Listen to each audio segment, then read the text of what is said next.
and welcome to Box, a Formula One podcast. I am a colorful egg, Shannon Hayes. I am an anthropomorphic bunny, Sam Cockcroft.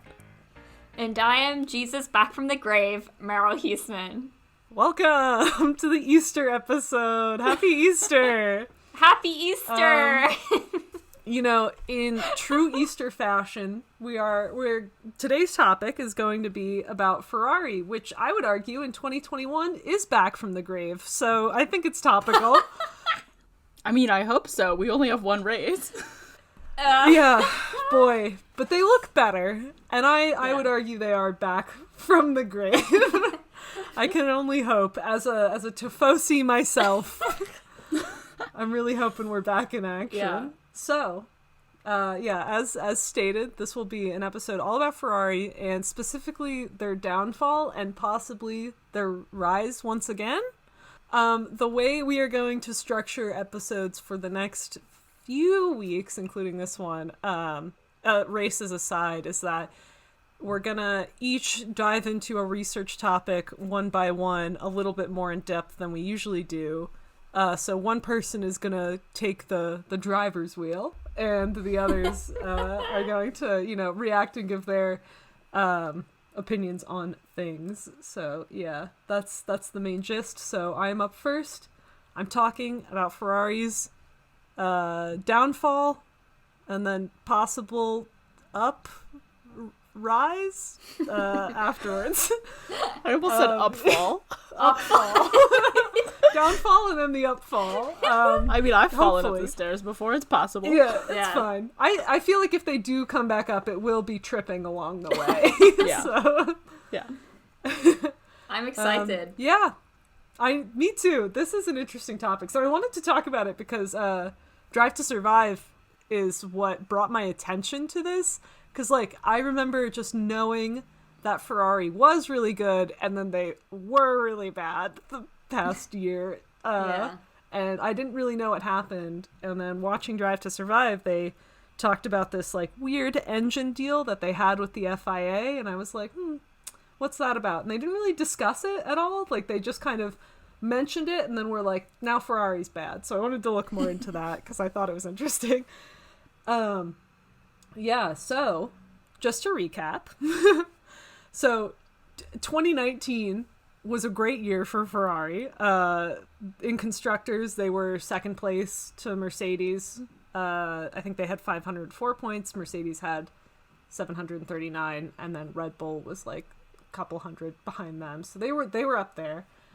And then the Drivers' Championship, we had a Ham-Botver and then Leclerc-Vettel afterwards. So they were doing very well. Very much a competitive team. They were keeping up with Red Bull and Mercedes. I mean, they were passing Red Bull. And then even I should also mention in 2019 for the Drivers' Championship, the margin between Ham-Botver, Lecvet, the margin between them and the rest of the field was huge. So Vettel was in 5th. And he had 240 points, and then Sainz was in 6th with 96 points, not even breaking triple digits. So it was a huge disparity. They were up there. And then we fast forward to 2020, where in the constructors, they're 6th. The Drivers' Championship has Leclerc in 8th, and Seb is 13th. And, you kind of, I think you see the same pattern, too, with the other teams that are, powered by Ferrari engines, so Haas and Alfa Romeo. 2019 Alfa Romeo had 57 points, Haas had 28, and then in 2020 Alfa Romeo had 8 and Haas had 3. So just a good note of how, I guess less of a drop, but in terms of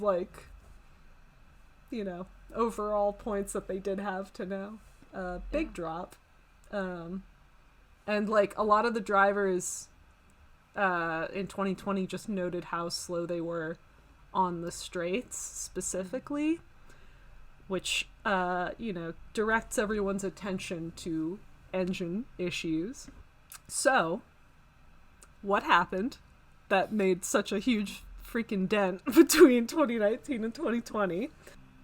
so there was like talks apparently throughout all of the 2020 season, or excuse me, 2019 season, when they were doing super well. Everyone was suspicious. They were looking at Ferrari like, And Christian Horner, the complainer that he is, complained to the FIA like a million times. Yeah. He was like, "Can you look at their engine? They're too strong." And even like Lewis was like complaining, and he was like, "Yeah, the Ferraris have like jet mode, which they put on during quali, and like they can just go super fast on the straights." Yeah, I know he was still first. So Lewis, what are you on? Like, yeah, what do you like, have? He was complaining. Yeah. Yeah, if they have jet mode, yeah, Lewis what has does Lewis like have? sound barrier mode. I don't know. But yeah, he was still first in the drivers' champ. Anyway, it's fine. So, but they were in qualifying, they were doing super well, and so maybe it's just a mismatch of like the car was super powerful, but Leclerc and Vettel were maybe not really a match for the Mercedes drivers. That's another discussion, perhaps. But in quali, they consistently did really well, and they had like 6 poles in a row leading up to the US GP, which is when shit kind of hit the fan in 2019. Put a pin in that. We'll get back to that real quick. So so in 2019, because of Christian Horner and Toto complaining the whole season, the FIA did several checks on the engine throughout 2019, and they kept coming back and saying like, "We're happy with it. It's fine. It's within regulations. It's chill." And then eventually, so they get those 6 poles. Christian Horner complained so hard that they enact a rule change, or as they called it, a rule clarification. But it was like not a rule before, and now all of a sudden it was. And we'll talk about that rule change specifically in a moment, but it's important to note, so before the USGP in October of 2019, they were doing really well. They had 6 poles leading up to it. All of a sudden, they could not get a pole after this rule change. So that rule change, which affected the engines, was significant. Ferrari and the FIA, after this GP, ended up making this shady deal behind closed doors, and they refused to disclose what happened. But since then, the cars have been obviously slow AF, and they haven't been able to get like a pole since, except for like, you know, if everyone else crashes, I think. They also like had a lot of issues with aerodynamics following this, and you also see this in the Haas and the Alfa Romeo. If you look at like a lot of Grosjean's and Magnussen's complaints in the Haas were about aero stuff, and it's interesting because I think it has to do with the fact that Ferrari had to make an engine change stat, and so did the other teams, and so their car wasn't built to have like you build a car expecting there to be one engine in there, and that's how you plan to have your aerodynamic stuff work. You have to swap out the engine, all of a sudden none of the aero works. So that was yikes, and poor Alfa Romeo and Haas were just kind of downstream from that. And then also, just to continue on about the 2019 season real quick, with how shady Ferrari was being. So they had that backdoor deal, and then at the very end of the season, at the Abu Dhabi Grand Prix, Charles Leclerc's car was checked before the end of season Abu Dhabi Grand Prix and found to have 4.88 kilograms more fuel than the team had declared, and so Ferrari was issued a 50,000 euro fine. And that just sort of fueled the fire of everyone being like, Ferrari is cheating. I think even Max Verstappen came out, and like after they made their like shady deal and rule change, when Ferrari started doing worse, Max Verstappen came out and was like, "That's what happens when you stop cheating." And like, okay, hold on. Like more fuel though? Yeah, that seems like it would be a detriment. I don't know. Make the car heavier, right? That's what I don't know. It's odd. So the whole situation is odd. So let's go back to that FIA deal real quick. What the fuck was that? That was weird. They just went to a back room with Ferrari and said something. And then like, obviously the rest of the teams were like, hey, can we know what your deal was with Ferrari? And the FIA said no. And, like, it's weird because, like, obviously if you're a regulatory body like the FIA, you want to make rules clear to all competitors in the sport. Right. Because, like, why have a ruling on something, or seemingly a ruling, or a deal that's completely confidential? Because don't you want that rule or precedent to be set for other teams? You know? It's odd. But it's also worth noting that Ferrari has maintained the engine was legal the entire time. And, you know, while that might... teams just say that, the FIA did rule it was legal until they made that rule change, and then they had a weird backdoor deal. So... You're really hyping up what this rule change is. I'm interested. Yeah. Okay, well, wait, before we get to that, that's up next, but before we get to that, following the deal, the FIA made an interesting statement. They said, the FIA and Scuderia Ferrari have agreed to a number of technical commitments that will improve the monitoring of all Formula One power units for forthcoming championship seasons, as well as assist the FIA in other regulatory duties in Formula One and in its research activities on carbon emissions and sustainable fuels. Interesting press release to have after your backdoor deal. So a few things to note in that. Ferrari is going to have some role in improving the monitoring of Formula One power units and in sustainable fuels and carbon emissions. Odd. Odd statement. Yeah. That was their press release, and then so obviously, like, Mercedes and Red Bull were not happy with that because they were like, that's vague. Also, what happened? Also, what is Ferrari doing? So, I'll tell you the rule change that happened at the 2019 US Grand Prix. The FIA issued a technical directive that indicated any subversive tactics centered around the tricking of fuel sensors was illegal. Passing of electrical current through FIA-mandated fuel sensors would theoretically allow for excess fuel to be used and hand an advantage in terms of engine performance. Basically, what this implies Ferrari was doing was that they were overriding their fuel sensors and pushing more fuel into the engines than what is allowed to get themselves faster on the straights. And so that's what allegedly this jet mode is. I don't know enough about mechanics and cars to explain this, but that's the gist of it. So, like, when So I guess that would explain why they found 4.88 extra. Right, exactly. And that's why that they was would beneficial to them. Yeah, okay. Yeah, exactly. Interesting. More fuel, Wild. they can push more into the engine because they found a way of circumventing the fuel sensors that the FIA has in place. I don't know if this is, like... I just feel like that's not how things work. Well, okay, let me go on to say that they also introduced a rule change for 2020 where now they have 2 fuel flow sensors installed instead of just the one. So now they have one by, like, the fuel tank, which is where it initially was, and then one right by the engine. So they're monitoring 2 places. And so it would make this kind of rule circumvention impossible going forward, which suggests that is very much what Ferrari was doing in some capacity. I wish I was an engineer and I could explain how that worked, because I don't know, but... I feel like they would have to take away the weight from somewhere else, though, right? Because they always weigh the car and everything, too, so they would probably... Because I feel like that just sounds like it's so much heavier than it should be. You know, like how did they avoid that for the entire rest of the season? So I feel like they would have had to, like, take that weight from somewhere else on the car to make it, like, even out, you know? Yeah.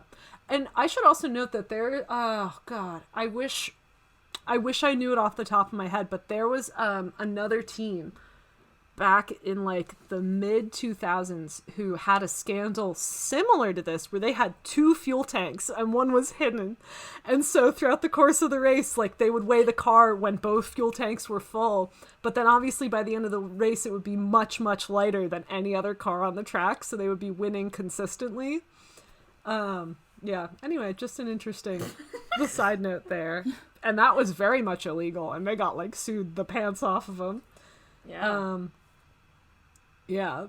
Yikes. But, so that's what the ruling was. And then, obviously, 2020, they add 2 fuel flow sensors. And then in 2020, after, you know, this deal was made, the FIA released another statement because, again, like, Red Bull and Mercedes were, like, throwing their hands up being like, what the fuck? Like, you can't just make deals with a team and not tell us what they are. And the FIA released another statement. So recall how throughout all of 2019, they had been saying, this is legal, we've checked the engine, it's fine. Yeah. Because, like, obviously, when they're viewing the engines, you know, they just know what their sensors say when the engine is on, and then when the engine's off, like, what they can physically see, right? Right. So they're not going to see a circumvention of fuel flow happening, probably, through their inspections, I would assume.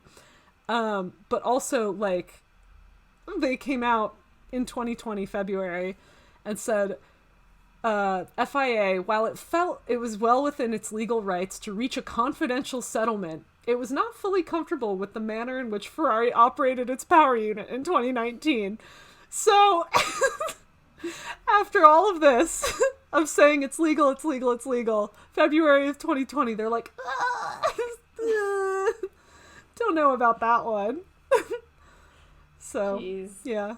Anyway, so Ferrari was kind of operating, I guess, in this gray area in 2019 with their fuel flow, where, like, it looks like they found either a loophole or an untraceable way to cheat and get around regulations, which, like, it begs the question of, like, why did the FIA make a deal behind closed doors, and, like, what was the deal? And I think there's, like, 2 possibilities, but you guys let me know what you think. I think that either they didn't want the other teams to know what exactly Ferrari was doing because they didn't want them to follow suit and also do the same thing. So they wanted to keep it hush-hush and just be like, if this technology gets out, everyone else is going to do this. And, like, while it's technically legal, we don't want everyone else doing this. And so maybe they were just like, you know, it's fine if Ferrari does it, but we don't want everyone else doing it. And then maybe by the end they were like, we actually don't want anyone doing it. The second thing that I could see is that they couldn't definitively prove in a court of law that this is what Ferrari was doing because their sensors couldn't pick it up. They couldn't definitively prove it, so the behind closed doors deal that they made was that Ferrari would show them how they were doing it so that they could institute, like, the new regulation of having 2 sensors so that they could pick up on it if another team tried to do it. And in return, the FIA would not sue their pants off. And so that would harken back to the statement the FIA made about Ferrari assisting in, like, monitoring Formula One power units or whatever going forward. Yeah. What do you guys think? Do you think that's... I feel the second one makes more sense. Yeah. But, like, yeah. In the back of my mind, I'm like, what if the FIA was, like, secretly in on it and, like... Yeah. I mean, they like, did engine checks multiple times and said nothing was wrong. Yeah. Yeah, So maybe what if that person suspicious. doing the engine checks was in on it? Like, he was getting Yeah, it's true. paid. I mean, hey, Ferrari's been involved in some shit, so Yeah. we don't know. So, like, maybe, like, the Ferrari was paying off these, like, people that were doing the engine checks, and the FIA did, like, a behind closed doors deal because they didn't want anyone finding out that, like, one of their people was... Perhaps the entire time it was illegal. Yeah. It's true, and they didn't want it coming out that, oh, it's been illegal the whole time, but we've been saying it was legal, and we're embarrassed now. We don't want that coming out. Okay, here's the thing, though, is the FIA has not had a problem with, like, getting rid of people that have fucked up. That's true. I remember, like, I true. can't remember what it was specifically when these, like, stewards messed up a call and they all got fired. Oh, Yeah. wait, It was that also with Ferrari, I think, wasn't it? Wasn't it with, it was with Michael Schumacher, right? Yeah. Yeah, they all got fired. Oh. damn. But I feel like that's because it was in the public eye. Like, everyone knew what happened. Yeah. Yeah. So I don't know. It's so shady. It's so shady that they did this. I'm fairly certain that what it is that Ferrari was like, hey, mate, don't sue us. We'll show you what we're doing. yeah. Don't say our car is illegal. We promise not to do this anymore, and we won't trick the sensors. That kind of sucks that they were cheating the whole time. So after they stopped doing that, they just became real shitty. Yeah, so I think part of the agreement was, we'll show you what we're doing, and we won't do it anymore. Yeah. And because the engine no longer functioned as they had designed it to, they got super Sad. shitty. So did this translate? Like, did that translate to Haas and Alfa Romeo also? Yeah, I think so, because, I mean, both of them had really shitty showings after the new rule change. And then also, yeah, I mean, Haas is not doing great. I remember in 2020 specifically, they would constantly have, like, issues of, like, the car would feel different for the drivers on, like, every run. And so part of that had to do with, like, aero stuff, I think, with the engine. The other part had to do with, like, a weird braking system that they had that I watched a video on, but that's unrelated. But I just thought that was interesting. Wait, but Haas and Alfa Romeo weren't doing the, like, sensor cheating thing, right? I think it was just designed into the engine, perhaps, to do it. And I think Ferrari might have had to be like, hey, give us our engine back. We've got a new one for you that doesn't do this. Yeah, I guess, like, they just got really fucked over in this deal because it's not like it was advantaging them in any way, but then they had to suffer the consequences. Yeah, they weren't the manufacturers. Yeah. Yeah, exactly. And then, also, just, I wanted to note another weird thing. So, if you remember the FIA release that they made after the deal where they said, like, you know, Ferrari's going to help us in monitoring stuff, they also say it's going to help regulatory duties in Formula One and in its research activities on carbon emissions and sustainable fuels, which is weird. But I think, and, like, this is just my own crackhead theory, there might have been another part of the agreement where they might have given Ferrari, like, a heads up on new, like, engine and, like, fuel regulations that are probably coming down the pipeline, because F1 has a plan to become carbon neutral by 2030 and to have, quote, sustainable races, whatever that means, by 2025. So perhaps they were like, these are an engine regulation that's coming up. You might want to put some research into it now. Also, stop overfueling your engine. You're putting out so many carbon emissions. Yeah, that's what I was thinking maybe too, is like that deal with that Ferrari tried out like a different fuel. I don't know if that's a thing that they can do, and it made them slower ahead of all of those changes that are probably coming down the line. Yeah, it's possible, because if they did get a heads up on, like, you know, regulations that are coming down the line to make it more sustainable, they obviously get a leg up because they have more time to develop a sustainable engine that they can use and refine in the future. So perhaps that is why Ferrari's been so shitty, but we don't know. Wait, so question. This might be too in-depth and, like, but do you know what changed from last year to this year that made them, like, kind of, like, better? I think, so genuinely what I think happened is they were sort of, like, caught off guard when the new regulation was put out, and they were like, stop cheating our sensors, and they were like, oh, fuck. And then I think they just didn't have enough time to develop a better engine for 2020, and that's why they were on their back foot kind of struggling. Fair and then enough. Because they knew throughout 2020, like, we gotta get a better engine, they probably put most of their resources into that for 2021, which is why we might be seeing better performance now. So now the question is then, how has Alfa Romeo improved so much, but Haas is still back in the grid? Well, so here's what I think is, like, okay, so I guess last year Ferrari, like, was just doing shitty, and they were putting most of their efforts into making sure that they didn't suck again this year. Yeah. And Alfa Romeo was more in line with that philosophy, whereas Haas was just shitty. Yeah. And then this year, they're doing what Ferrari did last year and putting a lot of effort into making themselves better for next year, but don't really care about this season. That's fair. Yeah. That's what I think so too. And then also, like, I think there was I don't know, there was also the driver tension that was happening last year between Leclerc and Vettel. I was reading an article on that as well that was like, you occasionally saw Kimi Räikkönen outpacing both of the Ferraris in his Alfa Romeo, which technically should not be happening, but it would happen because, like, both of the drivers were not having a good time at Ferrari, and I guess maybe just a mental aspect there. I don't know. But yeah. I think that it could be an interesting crackhead theory that Ferrari is developing a sustainable engine that will be in line, and maybe we will see them rocket to the top of the pack when new regulations are introduced in 2025. I can only hope so. As a Tifosi myself, let me just say, I hope so. That would be wonderful. But then are they going to be accused of cheating again? Yeah. Honestly, yeah, that's when this deal will come back to bite them in the ass again, in terms of optics. Well, I guess we'll see. Yeah, we can only hope. But yeah, that's most of it. Basically, in recap, in summation, Ferrari was putting too much fuel in their engine. They were putting too much of the go juice into the machine, and then they got caught. Surpassing.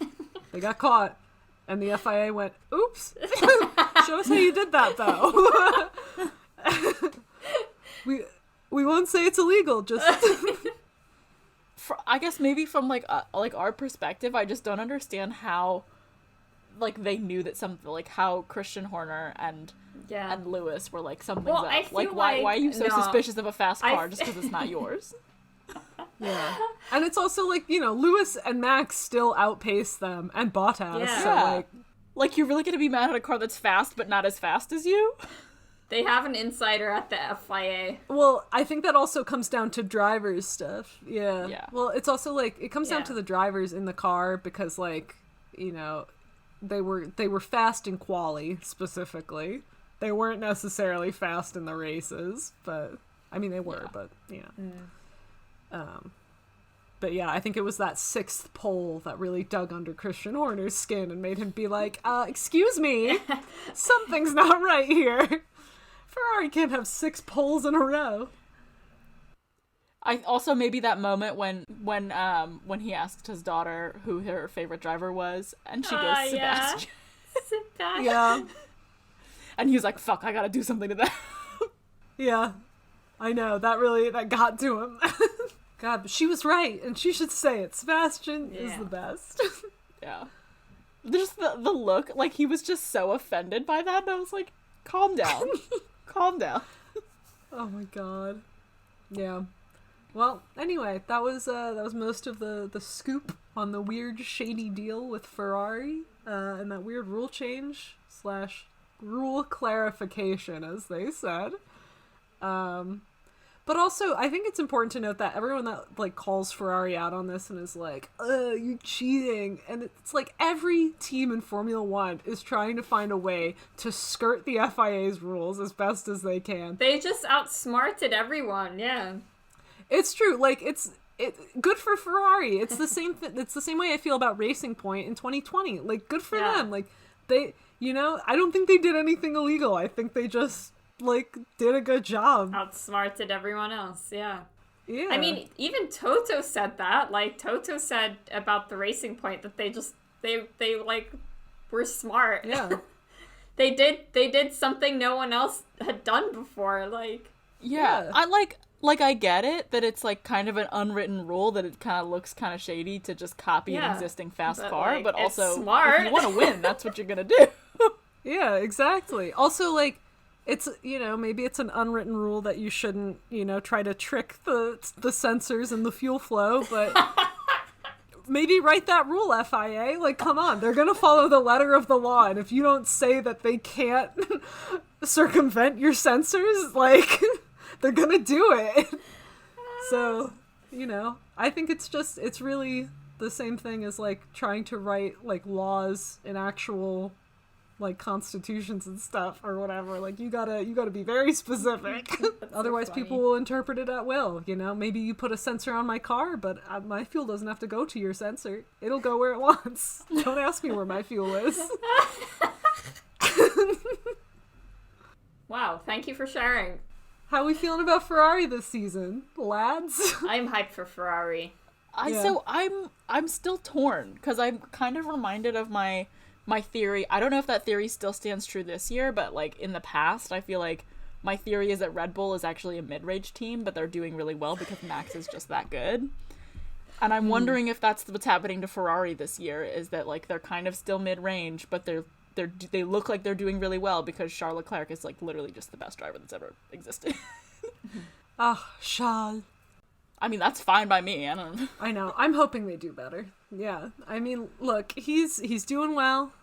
Maybe Bahrain was just a good race for him, but I'm hoping he can pull through for the rest of them. What's the next race? Where is it again? I forgot.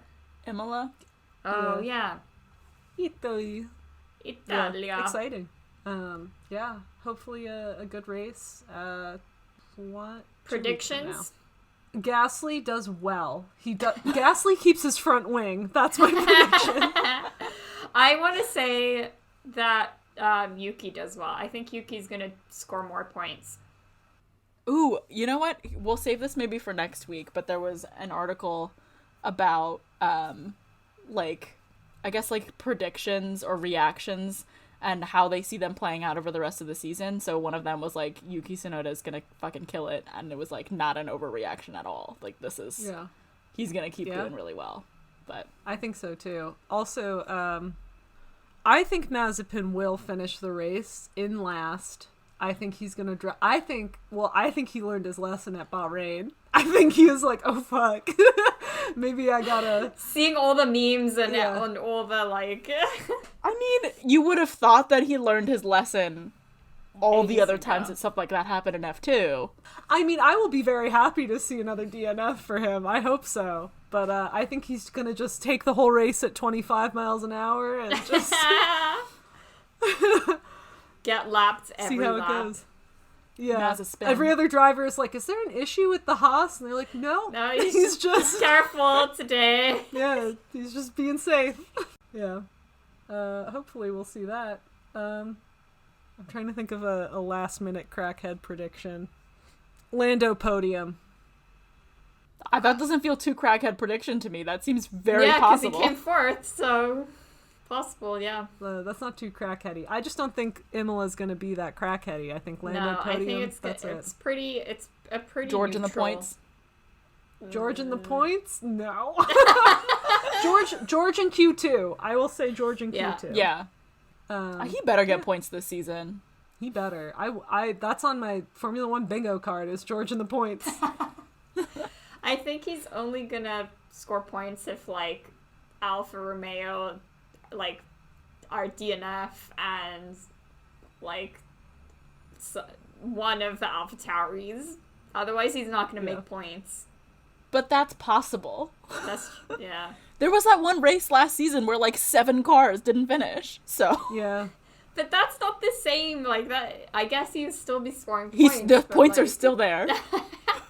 Then Latifi can be bottom of the ranking. I don't want Latifi at the bottom though. No, I know. I kind of like Latifi now, too. All right. Well, looking forward to that. Next week, who's researching? It's me. Nice. I haven't picked a topic yet, so maybe we'll keep it under wraps for now. All right. No, yeah, it's a secret. You'll find out next week when it happens. It's a secret for everyone. Yeah. It's an exciting mystery. Find out next week on Box. Thank you so much for listening. Be sure to give us a follow on our socials where we post dank Formula 1 memes. We are at Box Podcast on TikTok and Insta and at Box Pod on Twitter. So be sure to give us a follow. Yeah, and thank you so much for listening this week. Ta-ta for now. Oh, adieu. Bye.